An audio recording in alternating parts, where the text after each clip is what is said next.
आज इस क्लास में हम 9.1 के आगे क्वेश्चंस करेंगे जो कि हमारा पार्ट 7 है।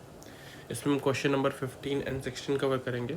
सो क्वेश्चन है, a straight highway leads to the foot of the tower, a man standing on the top of a tower. ठीक है, मैंने मान लिया एक टावर है जिसकी हाइट में h मान लेता हूँ, h मान लेता हूँ। सो एक मैन है at the top of the tower, observe a car at an angle of depression of 30 degree. Okay, so एक कार, वो टॉप से एक कार को देख रहा है जहाँ पे एंगल ऑफ डिप्रेशन ऊपर से देख रहा है, तो ये बेस हुआ, तो ये कितना होगा, ये 30 डिग्री। सो ये भी 30 डिग्री हो जाएगा क्योंकि ऑल्टरनेट इंटीरियर एंगल होते हैं जो कि इक्वल होते हैं। ठीक है, हाँ, और वो कार किस तरफ आ रही है, towards the foot of the tower. तो after 6 seconds the angle of depression of the car is found to be 60 degree. So मैं मान लेता हूँ 6 सेकेंड बाद वो कार कहाँ चली जाएगी, यहाँ। तो सो पॉइंट दे देता हूँ ए बी, इसको सी दे देता हूँ, इसको डी। सो डी पॉइंट पे था, आफ्टर 6 सेकेंड वो यहाँ पे आ गया। सो जो एंगल ऑफ डिप्रेशन बन रहा है वो कितना बन रहा है, 60 डिग्री। मतलब ये क्या होगा हमारा, 60 डिग्री। सो हमें क्या करना है, find the time taken by the car to reach the foot of the tower. तो यहाँ से कितना टाइम लग रहा है उसको इस पॉइंट बी पे जाने पे, जो ये टावर का फुट है वहाँ पे, ये हमें निकालना है। सो मैं मान लेता हूँ कि ये है x, ये है y और ये है h। क्वेश्चन सॉल्व करते हैं।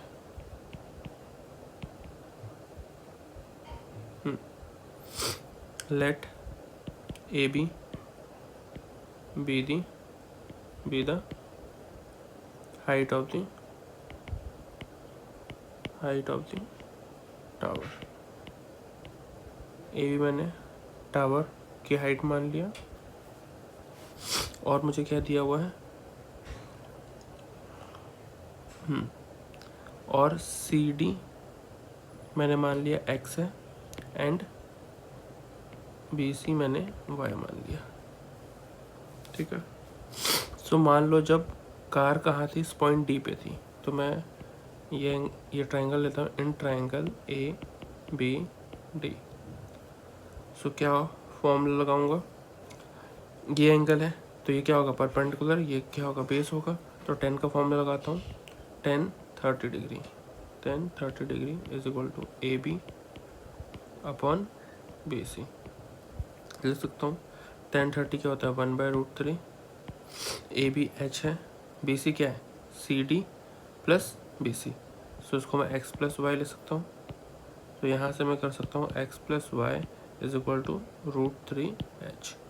इसको इक्वेशन 1 मान लेता हूँ। अब कार आफ्टर 6 सेकेंड बाद क्या हो रहा है, कार पॉइंट 6 पे आ जा रही है जहाँ पे एंगल ऑफ हमारा डिप्रेशन 60 डिग्री का बन रहा है। तो मैं ट्रायंगल ले लेता हूँ, इन ट्रायंगल ए बी सी। इधर भी 10 60 लिखता हूँ क्योंकि परपेंडिकुलर और हाइट का कॉम्बिनेशन, परपेंडिकुलर और बेस का कॉम्बिनेशन। तो परपेंडिकुलर क्या है, ए बी, और बेस क्या है, बी सी। 10 60 क्या होता है, √3। ए बी एच है और बी सी क्या है, वाई है। तो क्या यहाँ पे क्या हो जाएगा, h is equal to √3y। ये इक्वेशन 2 मान लेता हूँ। So by equation 1 and 2, by equation 1 and 2 मैं ऐसा लिख सकता हूँ, x plus y is equal to √3 ये था, और h की जगह पर क्या लिख सकता हूँ, √3 इंटू वाई लिख सकता हूँ।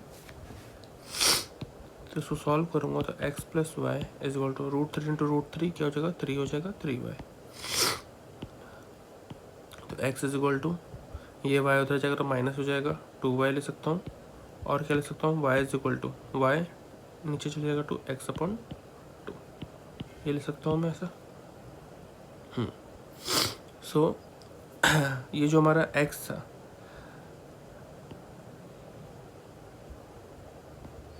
सिंस जो डिस्टेंस था, डिस्टेंस x को कवर करने में x is covered in 6 second. क्या हो रहा था, यहाँ से यहाँ आने में कितना टाइम लग रहा था, 6 सेकेंड लग रहा था, 6 सेकेंड लग रहा था ना। सो यहाँ से यहाँ आने में कितना टाइम लगेगा, इसको मैं इक्वेशन 3 मान लेता हूँ, ठीक है। सो देयरफॉर डिस्टेंस जो y है, डिस्टेंस y जो कि क्या है हमारा, डेट इज x/2, x/2 है ना, is covered in, so x distance मुझे 6 सेकेंड टाइम लग रहा था, तो x/2 कितना लगेगा, 6/2 दैट इज 3 सेकेंड। तो ये मेरा आंसर हो जाएगा। हम अब करते हैं 16th question.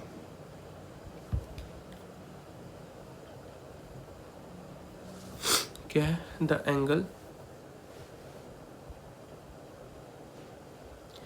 angle of elevation of the top of a tower from 2 points at a distance of 4 meter and 9 meter from the base of the tower and the same straight line with it are complementary. Prove that the height of the tower is 6 centimeter. Okay.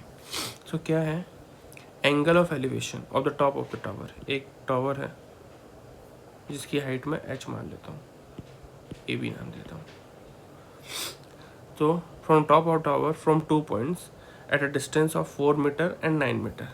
सो यहाँ से 2 angle of elevation बन रहा है, एक बन रहा है 9 metre में और एक बन रहा है 4 मीटर पे, ठीक है। ये मैंने मान लिया, इसको सीधे इसको डी बोलता हूँ।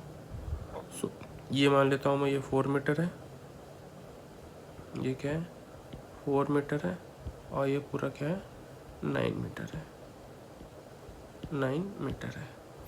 और एंगल ऑफ एलिवेशन क्या है, कॉम्प्लीमेंट्री है। कॉम्प्लीमेंट्री मीन्स दोनों एंगल का सम कितना होगा, 90 होगा। सो इसको अगर मैं मान लूँ थीटा, तो ये कितना हो जाएगा 90 माइनस थीटा। कॉम्प्लीमेंट्री मतलब दोनों एंगल का सम क्या है, 90 डिग्री है। सो अगर एक एंगल थीटा है तो दूसरा कितना होगा, 90 माइनस थीटा होगा। सो सॉल्व करते हैं क्वेश्चन,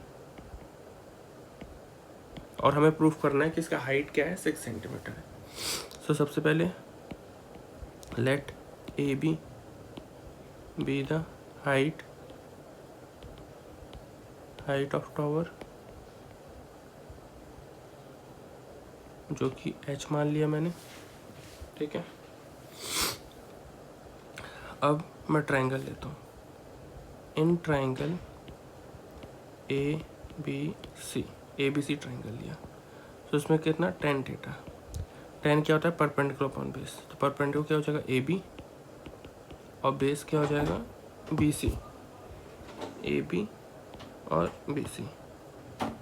तो tan theta is equal to A B क्या है h है, और बी सी कितना है 4 मीटर। ये इक्वेशन 1 मान लेता हूँ उसको।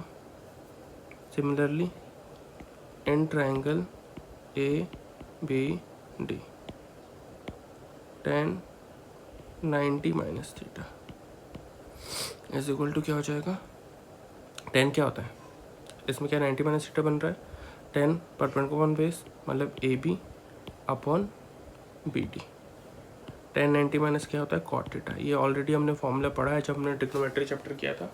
सो प्लीज़ मेरे चैनल पे विजिट कीजिए और मेरे वीडियोस देखिए।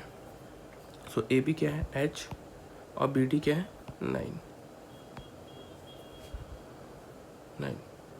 सो अगर मैं सॉल्व करता हूँ उसको, तो cot theta is equal to h upon 9 आ गया, ठीक है। इसको मैं इक्वेशन सेकेंड मान लेता हूँ। अगर मैं इक्वेशन 1 मल्टीप्लाई बाय इक्वेशन 2 करता हूँ तो क्या होगा, tan theta into cot theta is equal to h upon 4 into h upon 9 हो जाएगा। और tan इंटू कॉट क्या होगा 1, क्योंकि tan का रेसिप्रोकल होता है cot। ये ऑलरेडी हमने फॉर्मूला देखा है, पढ़ा है पहले। तो h इंटू एच स्क्वायर हो जाएगा 9 4 36। सो मैं ऐसा लिख सकता हूँ h square is equal to 36। और h इज इक्वल टू कितना हो जाएगा, सॉल्व करूँगा तो ये हो जाएगा ±6। सो डिस्टेंस कभी भी नेगेटिव नहीं होती है, तो हमारा क्या हो जाएगा, therefore height of the tower is equal to 6 metre, hence proved. So आज के क्लास में इतना ही। नेक्स्ट क्लास में हम आगे क्वेश्चंस करेंगे। सो प्लीज़ मेरे चैनल को लाइक, सब्सक्राइब और शेयर कीजिए।